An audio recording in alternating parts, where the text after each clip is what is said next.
नमस्कार दोस्तों, स्वागत है आपका हमारे चैनल पर। दोस्तों, नवरात्रि आ रही हैं तो दोस्तों नवरात्रि के दिनों को बहुत ही पवित्र माना जाता है। यह दिन बिल्कुल गंगा जल की तरह पवित्र होते हैं। इन दिनों में माता की आराधना करना बहुत ही हाथी पर सवार होकर हमारे पृथ्वी लोक पर पधारेंगे। दोस्तों, ऐसा माना जाता है कि शारदीय नवरात्र में माता सिंह की सवारी ना करके हाथी पर सवार होकर हमारे पृथ्वी लोक पर आती हैं। माता दुर्गा का हाथी पर आना बहुत ही शुभ होता है और दोस्तों यह हमारे जीवन के लिए बहुत ही अधिक शुभ होता है। नवरात्रों के दिन माता की भक्ति का पूर्ण लाभ भक्तों को अवश्य मिलता है। इस बार नवरात्रि पूरे 9 दिन की मनाई जा रही है। इस बार नवरात्रि नारियल का प्रयोग करने से पहले हमें कुछ बातों को जान लेना चाहिए। मनाई जाएगी और नारियल चटकावा नहीं होना चाहिए, मनाया जाएगा। हमें नारियल और माता वाला और अंदर पानी वाला ही लेना चाहिए। विधि विधान के साथ के पूजन आराधना की जाता है। दोस्तों, शारदीय नवरात्रि इस बार 2023 में 15 अक्टूबर से शुरू होकर 23 अक्टूबर को समाप्त हो रहे हैं। ऐसे में माता रानी की कृपा पाने के लिए हम विधि विधान से पूजन आराधना करते हैं और देवी माता को प्रसन्न करते हैं। दोस्तों, नवरात्रियों में हमें कलश स्थापना अवश्य करनी चाहिए। और दोस्तों, कलश स्थापना का शुभ मुहूर्त 15 अक्टूबर को 11:44 से लेकर 12:30 तक रहेगा। और दोस्तों, हमारे पुराणों के अनुसार यदि आप कोई भी कार्य मुहूर्त के अनुसार करते हैं तो वह बहुत ही शुभ होता है और दोस्तों वह काम आपको फल अवश्य देता है। दोस्तों, हमारे ग्रंथों के अनुसार ऐसा माना गया है, यदि आपके घर में कुछ ऐसी चीज़ें हैं तो उन्हें नवरात्र आने से पहले अवश्य हटा दें। यदि दोस्तों आपने नहीं हटाई तो आपका घर बर्बाद हो जाएगा। और यदि दोस्तों आपने वह चीज़ें हटा दी तो दोस्तों माता लक्ष्मी का आपके घर में होगा वास और माता शेरों वाली आप पर अपनी असीम कृपा बरसाएंगी। इसीलिए दोस्तों नवरात्र आने से पहले आप अपने घर से ये कुछ चीज़ें अवश्य हटा दें। तो आज हम कुछ ऐसी गलतियों के बारे में बात करेंगे जो यदि आपके घर में होती हैं तो आपके घर में माता लक्ष्मी कभी भी प्रवेश नहीं करेंगी। चाहे दोस्तों आप कितने भी पूजा पाठ करें, आराधना करें, माता को चाहे कितना भी मनाएं, परंतु देवी माता आपके घर में कभी भी नहीं आती। और ऐसे घरों से सभी देवी देवता पूरी तरह से रुष्ट रहते हैं और दोस्तों उनके घर की बरकत चली जाती है। और दोस्तों यह सब चीज़ें जानने से पहले चैनल को सब्सक्राइब करें, वीडियो को लाइक करें और कमेंट बॉक्स में लिखें जय माता दी। दोस्तों, नवरात्रि आने से पहले हमें हमारे मंदिर की बहुत अच्छी तरह से सफाई करनी चाहिए और दोस्तों मंदिर के साथ साथ हमें हमारा घर भी पूर्ण रूप से साफ कर लेना चाहिए, क्योंकि दोस्तों नवरात्रि के इन पवित्र दिनों में देवी माता का आगमन होता है और हमें उनके स्वागत के लिए पूर्ण रूप से तैयार हो जाना चाहिए। यदि दोस्तों आपके मंदिर में कोई भी खंडित मूर्ति है तो दोस्तों उसको ज़रूर हटा दें। यदि आपने नहीं हटाया तो आपसे देवी माता रुष्ट हो जाएंगी। दोस्तों, यदि आपके घर में माता की तस्वीर कांच की है और दोस्तों वह तस्वीर खंडित हो गई है तो उसे आप अवश्य हटा दें। दोस्तों, हमें खंडित तस्वीर की पूजा नहीं करनी चाहिए, यह हमारे शास्त्रों में वर्जित माना गया है। नवरात्रि के 9 दिन बहुत ही अधिक पवित्र होते हैं। इन दिनों हमें हमारे घर को पूर्ण रूप से पवित्र रखना चाहिए और दोस्तों नवरात्रि के 9 दिनों में हमें ब्रह्मचर्य का पालन अवश्य करना चाहिए। हमें किसी प्रकार का शारीरिक संबंध नहीं बनाना चाहिए। यदि आप नवरात्रि के दिनों में शारीरिक संबंध बनाते हैं तो आपके घर में माता रानी प्रवेश नहीं करेंगी। नवरात्रि के दिनों में भूल कर भी अपने घर में किसी प्रकार का मांस, मछली, शराब आदि का सेवन ना होने दें और दोस्तों अपने घर में प्याज, लहसुन आदि का प्रयोग करने से बिल्कुल बचें। दोस्तों, आप इस प्रकार की गलती बिल्कुल भी ना करें। यदि आप नवरात्रि के दिनों में लहसुन प्याज का प्रयोग नहीं करते हैं तो आपको अपने घर में लहसुन प्याज रखना भी नहीं चाहिए। दोस्तों, नवरात्रि के 9 दिन बहुत ही पवित्र माने गए हैं। इन दिनों में देवी माता हमारे घर में वास करती हैं और दोस्तों, हमारे घर का वातावरण बहुत ही पवित्र रहना चाहिए। यदि हमारे घर का वातावरण अपवित्र होता है तो देवी माता हमारे घर में वास नहीं करती। और दोस्तों, यदि आपके घर में प्याज लहसुन है तो आप उसे नवरात्रि से पहले घर से बाहर निकाल दें और अपने घर को पूर्ण रूप से पवित्र करें, गंगा जल से छिड़काव करें और दोस्तों, अपने घर में पवित्रता के लिए विशेष ध्यान रखें। हमारे हिंदू धर्म में गंगा जल से पवित्र करना बहुत ही अधिक आवश्यक होता है। यदि हम अपने घर को गंगा जल से पवित्र नहीं करते हैं तो हमारा कोई भी कार्य सफल नहीं होता है।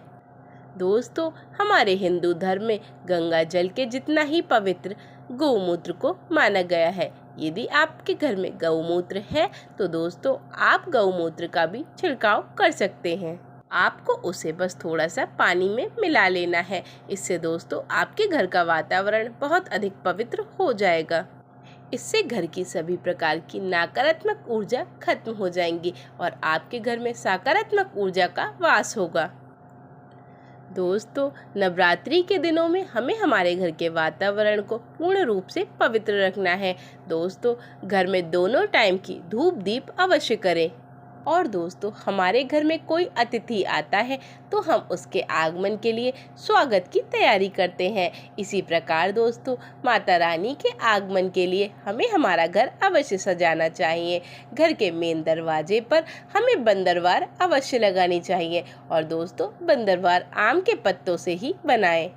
और दोस्तों, माता रानी की चौकी को लाल कपड़े से बिछाकर बनाइए। और भूल कर भी माता की चौकी के नीचे कभी भी हमें कागज नहीं बिछाना चाहिए। कुछ लोग दोस्तों, चुंदरी वाला कागज भी माता रानी की चौकी पर लगा लेते हैं। यह दोस्तों बहुत ही ज़्यादा गलत होता है। इससे माता रानी आपसे रुष्ट हो जाती हैं। इसलिए दोस्तों, माता की चौकी सजाने के लिए हमें लाल कपड़े का ही प्रयोग करना चाहिए। वह कपड़ा आप कोई भी ले सकते हैं, चाहे दोस्तों साटन ले लें, चाहे तो टिश्यू। आपके घर में कोई भी खंडित मूर्ति या चित्र हो तो दोस्तों, उसे पवित्र नदी में विसर्जित कर दें। यदि आप विसर्जित नहीं करते हैं तो इससे आपके घर में नकारात्मक शक्ति आने लगती है। दोस्तों, कुछ लोग अपने घर के किसी कोने से कबाड़ इकट्ठा करना शुरू कर देते हैं। यह दोस्तों बहुत ही ज़्यादा गलत कार्य होता है। दोस्तों, नवरात्रि के दिन में हमें अपने घर में कबाड़ इकट्ठा नहीं करना चाहिए। हम जैसे दिवाली होली की सफाई करते हैं, इसी तरह से हमें हमारे घर को पूर्ण रूप से पवित्र कर लेना चाहिए।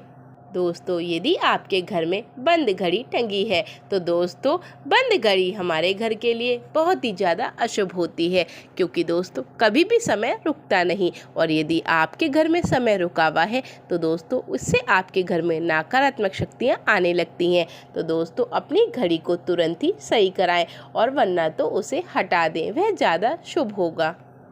हमारे मंदिर में कोई भी यदि फालतू सामान रखा होता है तो दोस्तों, उसे नवरात्रि से पहले अवश्य हटा दें।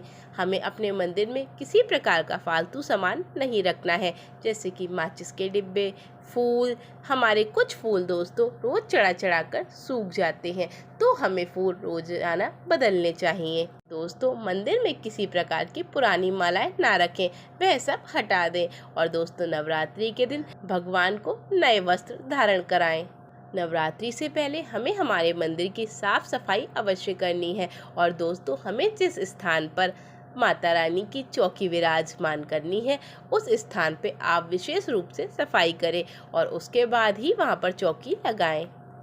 और हमें हमारे तिजोरी की सफाई भी अवश्य करनी चाहिए, क्योंकि नवरात्रि के दिनों में माता लक्ष्मी भी हमारे घर में प्रवेश करती हैं। दोस्तों, नवरात्रि के दिनों में कौड़ियों का पूजन करना अति शुभ माना गया है। इन दिनों आप माता रानी के साथ साथ कौड़ियों का भी पूजन करें और नवरात्रि समाप्त होने के बाद उन कौड़ियों को उठा के अपनी तिजोरी में रख दें। यह कौड़ियाँ आपके घर में धन और बरकत लाती हैं।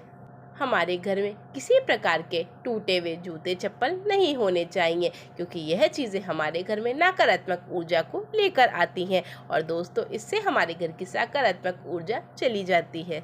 दोस्तों, नवरात्रि के दिनों में हमें हमारे रसोई घर की विशेष रूप से सफाई करनी चाहिए।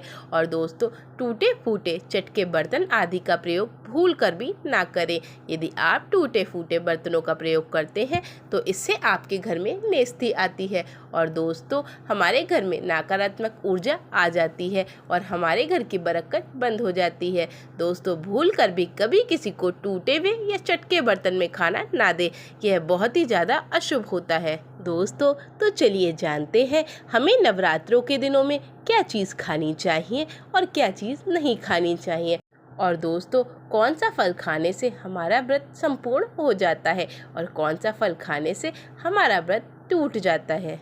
दोस्तों नवरात्रि के दिनों में लाल रंग का विशेष महत्व होता है। नवरात्रि के दिनों में हमें माता रानी को सेब अवश्य अर्पित करना चाहिए और दोस्तों सेब का सेवन अवश्य करना चाहिए। सेब खाने से माता रानी का व्रत संपूर्ण हो जाता है। नवरात्रि के व्रत में आप केला, सेब, संतरा, अंगूर आदि फलों का सेवन कर सकते हैं। ऐसा माना जाता है यदि हम नवरात्रि के दिनों में सीताफल का सेवन करते हैं तो वह बहुत ही अधिक शुभ होता है। और दोस्तों हमें नवरात्रि के व्रत में भूल कर भी नाशपाती का प्रयोग नहीं करना चाहिए। यदि हम नाशपाती का प्रयोग कर लेते हैं तो हमारा व्रत खंडित हो जाता है। नवरात्रि के व्रत में आप फलों के जूस का सेवन भी कर सकते हैं, परंतु दोस्तों इस बात का विशेष ध्यान रखें कि जब भी आप जूस का सेवन करें तो वह पवित्रता से बना हो और दोस्तों डिब्बे वाले जूस का सेवन ना करें और जूस में नमक ना डालें। यदि आप नमक डालते हैं तो इससे आपका व्रत खंडित हो जाएगा। नवरात्रि के दिनों में हमें सिंगाड़े का आटा या कूटू के आटे का प्रयोग ही करना चाहिए और इस बात का विशेष रूप से ध्यान रखें कि वह आटा पुराना नहीं होना चाहिए। यदि दोस्तों आप पुराने आटे का सेवन करते हैं तो इससे आपका व्रत खंडित हो जाता है, क्योंकि दोस्तों पुराने आटे में सुड़ी पड़ जाती हैं जो कि दोस्तों हमारे व्रत को खंडित कर देती हैं। नवरात्रि के व्रत में आप दोस्तों फलहार के समय में दही का रायता या आलू या साबूदाने की टिक्कियाँ आदि बनाकर खा सकते हैं और दोस्तों आप इन सब्जियों को भी अपने भोजन में शामिल कर सकते हैं। नवरात्रि के दिनों में आप चाय और दूध का सेवन कर सकते हैं। दोस्तों इस बात का विशेष ध्यान रखें कि आप नवरात्रि के दिनों में पेट भर खाना ना खाएं, क्योंकि दोस्तों जो व्यक्ति व्रत रखता है उसे पेट भर के खाना नहीं खाना चाहिए। दोस्तों नवरात्रि के 9 दिन अलग अलग देवी माता के होते हैं और वे दिन अलग अलग तरह से पूजा की जाती है और दोस्तों हर देवी माता को अलग अलग तरह के पुष्प अर्पित करे जाते हैं। यदि इन नवरात्रि के दिनों में आप देवी माता को यह चीज़ें अर्पित कर देते हैं तो इससे आपसे देवी माता रुष्ट हो जाती हैं। तो दोस्तों भूल कर भी इन चीज़ों को देवी माता को कभी भी अर्पित ना, और यदि आपने इन चीज़ों को गलती से भी माता रानी को अर्पित कर दिया तो आपको इसका फल नहीं मिलेगा। नवरात्रि के दौरान सुहागिन महिलाओं को सफ़ेद कपड़े पहन के पूजा नहीं करना चाहिए। दोस्तों नवरात्रि के दिनों में आप सुहागिन महिलाओं को साड़ी पहनकर और दोस्तों पूरा श्रृंगार कर ही पूजन करना चाहिए। और तो और दोस्तों काले कपड़ों का सेवन बिल्कुल भी ना करें। दोस्तों काले कपड़े पहनने से आपका व्रत खंडित हो जाता है। और दोस्तों जिस व्यक्ति का आपके घर में नवरात्रि का व्रत हो उसे माता की चौकी के पास ही सोना चाहिए और माता रानी को कभी भी अकेला नहीं छोड़ना चाहिए। और दोस्तों उस व्यक्ति को ज़मीन पर ही अपना बिस्तर लगाना चाहिए। यदि आप बिस्तर पे सोते हैं तो दोस्तों इससे आपका व्रत खंडित हो जाता है। हिंदू धर्म में नारियल को बहुत ही अधिक शुभ माना गया है। नारियल का प्रयोग हम हर मंगलिक कार्य में करते हैं। तो दोस्तों हमें नवरात्रि के दिनों में माता रानी को नारियल की भेंट अवश्य चढ़ानी चाहिए। दोस्तों नारियल का प्रयोग करने से पहले हमें कुछ बातों को जान लेना चाहिए, जैसे कि दोस्तों नारियल चटकावा नहीं होना चाहिए और हमें नारियल जटा वाला और अंदर पानी वाला ही लेना चाहिए। वही देवी माता के पूजन के लिए शुभ माना जाता है। हरे नारियल का सेवन बिल्कुल भी नहीं करना चाहिए। दोस्तों साबुत नारियल सुख समृद्धि का प्रतीक होता है, इसे ही हम श्रीफल कहते हैं, मतलब कि माँ लक्ष्मी का फल कहा जाता है। माता रानी की स्थापना करते समय हम नारियल को कभी भी लोटे के ऊपर खड़ा करके नहीं रखते हैं। दोस्तों, नारियल को लिटाल कर ही लोटे के ऊपर रखना चाहिए। और दोस्तों, नारियल को स्थापित करने से पहले उसके ऊपर हमें सतिया एक बनाना चाहिए। और दोस्तों, सतिया आपको रोली से बनाना है। फिर उसके बाद उस पर आपको लाल कपड़े से लपेटकर मौली का प्रयोग से उसे बांध लें। मौली की सहायता से उसे बांधकर कलश के ऊपर स्थापित करें। हमारे शास्त्रों में ऐसा माना गया है, यदि हम नारियल को सही तरह से स्थापित करते हैं तभी हमें व्रत का पूर्ण फल मिलता है। महिलाओं को नारियल को भूलकर भी नहीं तोड़ना चाहिए। नारियल की भेंट हमेशा पुरुषों से ही करानी चाहिए, क्योंकि दोस्तों नारियल एक बीज रूप होता है और दोस्तों स्त्री एक बीज रूप से ही शिशु को जन्म देती है। इसलिए नारी को कभी भी नारियल को नहीं तोड़ना चाहिए। लौंग का सेवन माता रानी के पूजन में बहुत ही ज़्यादा आवश्यक होता है। दोस्तों, अग्यारी करते समय माता रानी को लौंग अवश्य अर्पित करें। इससे माता रानी बहुत ही अधिक प्रसन्न होती हैं। परंतु दोस्तों, लौंग का प्रयोग करते समय इस बात का हमें विशेष रूप से ध्यान रखना चाहिए कि दोस्तों लौंग फूल वाली ही होनी चाहिए।